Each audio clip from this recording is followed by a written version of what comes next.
ni kubera kapitali zatu izizi komeye nyuma y'imyaka 2 mudatsinda uriyumva gute nyuma yo gutsinda uyu mukino ntago shobora kubeshya twakora ngiye umuntu wishimye ku isi muri aka kanya congratulations ibintu byari bikenewe twatumaze igihe kinini tudatsinda twazi uyu munsi objective yo gutsinda Imana yatubashe turabikoze alhamdulillah ni cyo kintu ngarusije South Africa ni umutoza ari abasabye no kuvuga ngo ikintu twavuze uko ba complaining ku fejo ikibuga ni kibi twavuze ati iminota 20 ya mbere tugomba kugenda off buryo tubatsinda igitego and then tugakalmashe icyo twakoze tugira amahirwe ibitego 2 tubona minota ya mbere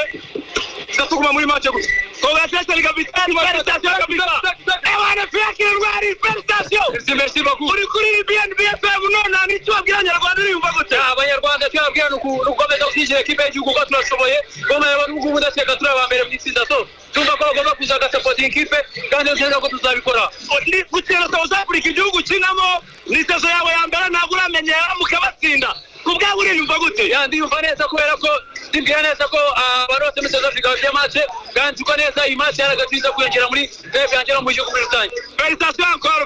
wakora cyane Fiacre Ntwari wagize umukino mwiza cyane siviganyira abantu n'abakinnyi n'amavubi ibyishimo birani butara biteye ubwoba ya birumvikana hanye twabibonye